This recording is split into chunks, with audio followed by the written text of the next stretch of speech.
দুপুরে খাওয়া দাওয়ার পর ভিডিওটা শুরু করছি। সময় এখন দুপুর 3:30 মঙ্গলবার। গুড আফটারনুন সবাইকে, ওয়েলকাম টু মাই চ্যানেল বংটাস্টিক বিংশতি। আমি বিংশতি চলে এসেছি নতুন একটা ভিডিও নিয়ে। প্রথমেই বললাম খাওয়া দাওয়া হয়ে গেছে। আমি আর ছেলে আজকে বাড়িতে, বর নেই, বেরিয়েছে। তো এই বেডরুমটা আমার অনেক দিন ধরে গোছানো হয়নি। এটাতে জেনারেলি কোনো গেস্ট এলে বা আমার শ্বশুরমশাই এলে থাকেন। তো আজকে যেহেতু ফাঁকাই আছি, তো ভাবলাম আজকে এই বেডরুমটা ভালো করে পরিষ্কার করে নিয়ে একটা বিছানার চাদর পেতে দিই।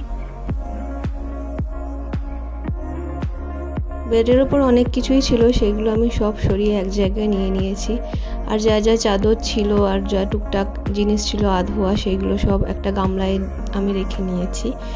আর এটা মেক শিওর করছি যে যদি কিছু ছোটোখাটো ঝুল চোখে পড়ে সেগুলো পরিষ্কার করে নিয়েছি। আর একটা স্পঞ্জ দিয়ে ভালো করে বেডটা, জানলাটা পরিষ্কার করে নিচ্ছি।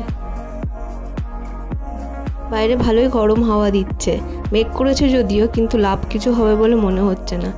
এই বেডরুমটাতে আমাদের এসি নেই, কিন্তু আজকে যেহেতু মেঘ করেছে তাই গরমটা একটু কম লাগছে বলে আজকে এই বেডরুমটা পরিষ্কার করতে পারছি ইজিলি। দুর্গাপুরে তো 42-43 ডিগ্রি চলছে। আপনারা কোন স্টেট থেকে দেখছেন নিশ্চয়ই জানাবেন, আর আপনাদের ওখানে টেম্পারেচার এখন কত সেটাও জানাবেন। তো যাই হোক, পরিষ্কার আমার এখানে হয়ে গেছে। একবার ফাইনাল ঝাড় দিয়ে দিচ্ছি বেডটা, তারপরে একটা বিছানার চাদর পেতে নেব টান টান করে। ছেলে পাশের বেডরুমে ঘুমাচ্ছে, তো ঘুমাচ্ছে বলে সেই ফাঁকে আমি ভাবলাম যে ঘরটা পরিষ্কার করে নিই। মাঝে মাঝে দেখবেন মনে হয় যে না, খুব পরিষ্কার করব, সব একেবারে গুছিয়ে নেবো একদিনে, কিন্তু তখন এনার্জি থাকলে ভালো। বাট মাঝে মাঝে এমন ল্যাদ লেগে যায় যে তখন আর ইচ্ছে করে না যে একটা কাজও করি। তো আজকে আমি এনার্জি মোডেই আছি, তো ভাবলাম যে চলো আজকে অনেক দিন ধরে এই বিছানাটা পরিষ্কার করব ভাবছিলাম, করা হয়নি। আজ ফাইনালি করেই ফেলি। কলকাতা থেকে আসার পর একটার পর একটা লেগেই আছে। ছেলেটা পড়ে গেল, চোখের তলায় একদম কেটে নিল। ওটা ঠিক হলো, তো তারপরে জল। আজ 5 দিন ধরে জ্বর। তো জ্বরটা আজকে একটু কম আছে, তাই ভাবলাম যে টুকটুক করে এই কাজগুলো এগিয়ে ফেলি। বাচ্চারা অসুস্থ হলে ঘরে দেখবেন কিছুই ভাল লাগে না করতে, কি খাওয়া কি রান্না কিছুই ভাল লাগে না। সবাই আমরা বাচ্চাদের নিয়ে ব্যস্ত থাকি। তো যাই হোক, এখানে আমার বেডটা পাতা হয়ে গেছে, চাদরও পাতা হয়ে গেছে। তো শীতকালের কম্বল সব ওই ওয়ারগুলো আমার কাঁচা হয়ে গেছে, কিন্তু এখনও ভরা হয়নি। তো আজকে ভাবছি তুলে রাখবো। এখনও 4টে বাজেনি, বাইরেটা কেমন মেঘ করেছে দেখুন। মনে হচ্ছে বৃষ্টি নামলে ভালোই হবে, একটু সবাই আরাম পাবে।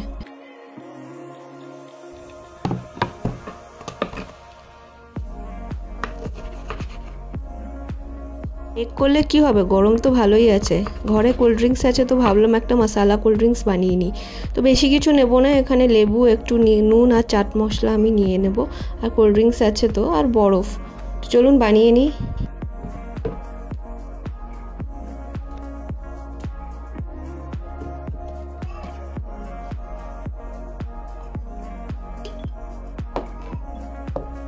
লেবুর রসটা দিয়ে তার মধ্যে নুন আর চাট মশলা দিয়ে আর কোল্ড ড্রিঙ্কস আর বরফ কুচি দিয়ে দিলেই তৈরি আমাদের মশালা কোল্ড ড্রিঙ্কস। হ্যাঁ, যাদের পুদিনার টেস্ট ভালো লাগে তারা কিন্তু পুদিনা পাতা দিয়েও খেতে পারেন, ভালোই লাগবে আশা করি। আমার কাছে বিট নুন নেই বলে আমি এখানে সাদা নুনই ইউজ করছি, আর চাট মশলাটা একটু বেশি দিচ্ছি।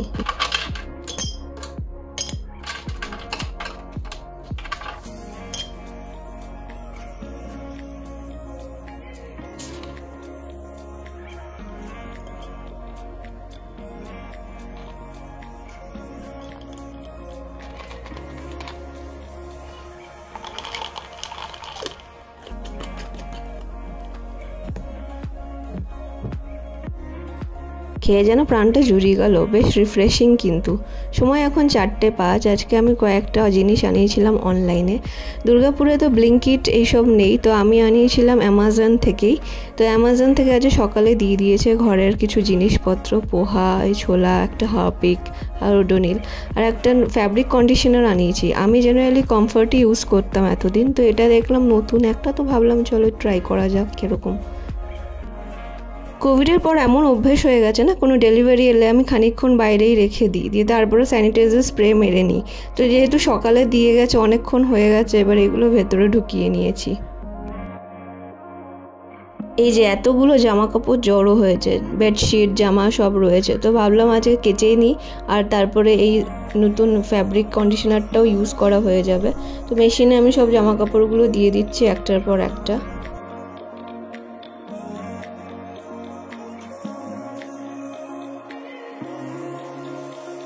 ফ্যাব্রিক কন্ডিশনারটা আমি কিন্তু প্রথমেই দিই না, ওই রিন্স মোডে যখন আসে ওয়াশ মোডের পর তখনই আমি দিই। ওয়াশ মোডে যদি ফার্স্টেই আমি দিয়ে দিই না ফ্যাব্রিক কন্ডিশনার, তাহলে সেটা ধুয়ে যায়। রিন্স মোডে দিলে কি গন্ধটা অনেকক্ষণ থাকে। তো যাই হোক, এখানে ছেলে উঠে গেছে, তো এই যে কোল্ড ড্রিঙ্কস খাবে বলে আমার কাছ থেকে চাইছে, ও স্ট্রটা খানিকক্ষণ চিবালো। তো যাই হোক, ওর সাথে একটু খেলে নিচ্ছি আমি। কন্টিনিউয়াসলি 5 দিন জ্বর থাকার জন্য না কেমন খিটখিটে হয়ে গেছে, মানে কিছুই খেতে চাইছে না, শরীরে একটা অস্বস্তি, সবসময় ঘ্যান ঘ্যান করছে আর কোলে থাকতে চাইছে।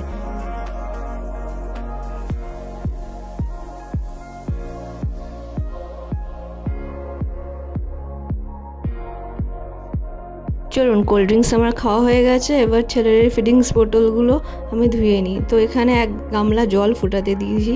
এই জ্বরের জন্য তো কিছু সলিড মুখে দেওয়াতে পারিনি এই কদিন, শুধু নানান রকম ওআরএস, ফ্রুট জুস এইসবই করে করে খাওয়াচ্ছিলাম, তাও জোর করে।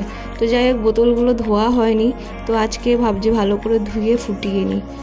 আমি এখানে ভিম দিয়েই ভালো করে ধুয়ে বোতলগুলো জলের মধ্যে দিয়ে ভালো করে ফুটিয়ে নিই।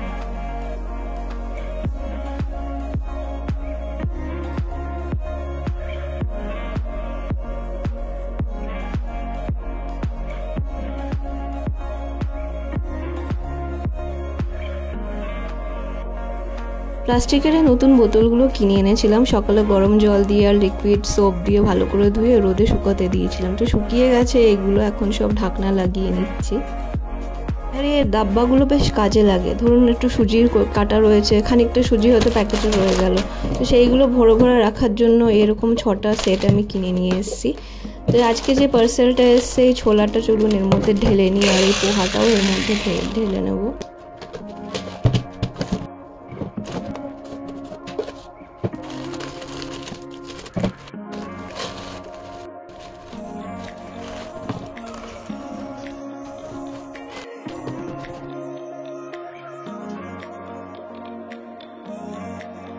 ওডোনিলটাও বাথরুমে দিয়ে দিই, 2টো বাথরুমে। আজকে এই জায়গাটাও গোছাবো, সোফার ওপরটা। আমাদের কাজের মাসি যখন আসে না, নিচে যদি কিছু থাকে খেলনা টেলনা, সেগুলো সোফার ওপরে তুলে দিই যাতে পরিষ্কার করতে পারে।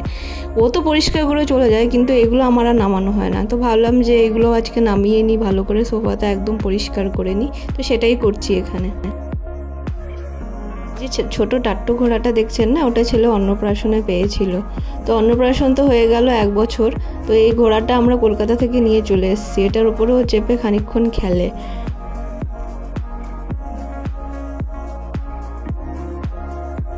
এবার কলকাতায় গিয়ে ফটোগ্রাফারকে বলে বলে ফাইনালি অন্নপ্রাশনের ফটো, অ্যালবাম আর ভিডিওগুলো হাতে পেয়েছি। ওই লাল রঙের ব্যাগটার মধ্যে সেটাই আছে, ওর ফটোটা আছে। তো ভিডিওটা আমাদের এখনও দেখা হয়নি, আজকে ভাবছি দেখবো। তো বর আসুক, তারপরে বলবো খন যে চালাও দেখি।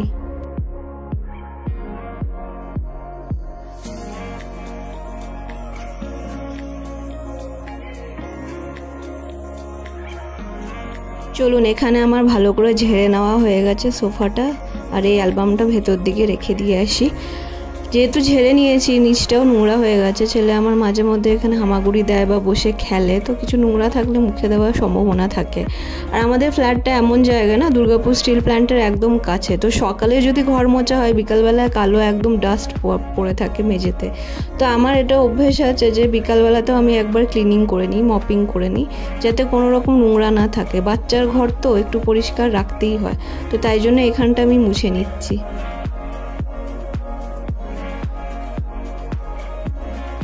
তো এইটুকু জায়গা না, পুরো ডাইনিং এরিয়া, কিচেন, যেখানে যেখানে ঘোরে সেখানটাও একটু করে ভালো করে মুছে নেব। ওর এমন অভ্যেস না, নিচে যদি কিছু পড়ে থাকে টুক করে কুড়িয়ে মুখে ঢুকিয়ে নেবে আপনার কিছু দেখার আগেই। তো তাই জন্য ভাবলাম যে না, চলো রিস্ক তো আমরা নিতে পারি না, তো ভালো করে একবার পরিষ্কার করে নিই, তারপরে খাওয়াতে বসবো। দুপুরেও ঠিক করে লাঞ্চ করেনি, শরীর খারাপ তো কি আর করা যাবে। এখানে খাওয়ার নিয়ে চলে এসেছি, বসেছি। এবার জানি না কতক্ষণে খাবে, খেলার ছলে ছলে যতটা পারবো খাওয়াবো। তারপরে ভাবছি একটু বিকালবেলায় নিয়ে বেরোবো। এই 5 দিন জ্বর ছিল আর খুব ঘ্যানঘ্যানে হয়ে গেছে, আর ঘরের মধ্যে বন্দি তো শরীর খারাপে, ভাবছি একটু বিকালবেলায় ঘোরাতে নিয়ে যাব। 5:35 বেজে গেছে। কাজ করতে করতে কতটা টাইম পেরিয়ে গেল, কিন্তু বাইরের অবস্থা দেখুন, বেশ ভালোই মেঘ করেছে। কখন বৃষ্টি নামবে, আদৌ নামবে কিনা জানি না, কিন্তু দেখে বেশ মনটা শান্তি লাগছে যে চলো গরমটা একটু কমবে যদি বৃষ্টিটা পড়ে।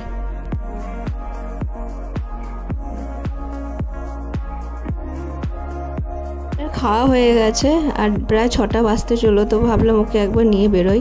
এই যে ট্রাইসাইকেলটা, এটা আমার মাস্তুতো ননদ ওকে গিফট করেছে, এবার কলকাতা থেকে নিয়ে এসেছি। কি সুন্দর, মানে এত সুন্দর ডিজাইন, আর একটা আবার সিট বেল্টও আছে। আর বেস্ট পার্ট হচ্ছে পেছনের ঝুড়িটা।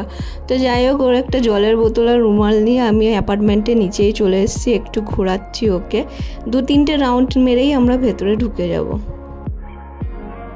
কথায় আছে বাচ্চারা বাচ্চাদের পছন্দ করে, খেলে। এখানে অ্যাপার্টমেন্টের নিচে 2-3টে বাচ্চা খেলছিল, সে কি আনন্দ আমার ছেলের দেখে, শরীর খারাপ মনে হচ্ছে ভুলেই গেছে। চলুন, ঘোরাতে ঘোরাতে 6টার প্রায় 15 বাজে, এবার বাড়ি যাই। এই যে বাড়িতে এসেই ও ঘুমিয়ে গেছে, টায়ার্ড ছিল আর শরীরটা খারাপ বললাম না, এসেই ঘুমিয়ে পড়েছে জল খেয়ে। পর ফিরে গেছে, আইসক্রিমটা নিয়ে এসছে, যদিও আমি বলেছিলাম আনতে, তো যাই হোক সেটাই খাচ্ছি। রাতে রান্নাটা করে ফেলি, ঝিঙে আলু পোস্ত করব ভাবছি একটু। এখানে কড়াইতে তেল গরম করে কালো জিরে আর কাঁচা লঙ্কা ফোড়ন দিয়ে নিয়েছি, আর এখানে আমি সবজিটা কেটে নিয়েছি সব। প্রথমেই পেঁয়াজটা ভাজতে দিয়ে দেবো, ভাজা হয়ে গেলে তারপরে ঝিঙে আলুটা আস্তে করে দিয়ে ওটা ভালো করে ভাজা হয়ে গেলে আর ঝিঙেটা আলুটা সেদ্ধ হয়ে গেলে পোস্তটা বেটে নেব আলাদা করে। পোস্ত বাটাটা দিয়ে দিলে তারপরে একটু কাঁচা সর্ষের তেল ছড়িয়ে দিলে আমাদের রান্না রেডি। তো এখানে রান্নাটা করি আর একটু একটু করে গিয়ে গল্প করে আসবো। বললাম না আজকে অন্নপ্রাশনের ভিডিওটা দেখার প্ল্যান হয়েছে, সেটাই টিভিতে চালানো হয়েছে। কি মিষ্টি দেখতে লাগছে দেখুন, থুকথুক নজর না লাগে। কি ভালো, মানে এমন দেখে মনে হচ্ছে সময়টা কত তাড়াতাড়ি পেরিয়ে যাচ্ছে। এই তো 1 বছর আগেকার কথা। আইসক্রিম খেয়ে দুজনে বকবক করছিলাম আর ভিডিও দেখছিলাম যে কেমন ছিলাম আমরা, ছেলে কেমন ছিল দেখো, এই ওই সেই। ওদিকে রান্না চাপানো আছে, ইচ্ছে করছে না যে ভিডিওটা ছেড়ে যাই।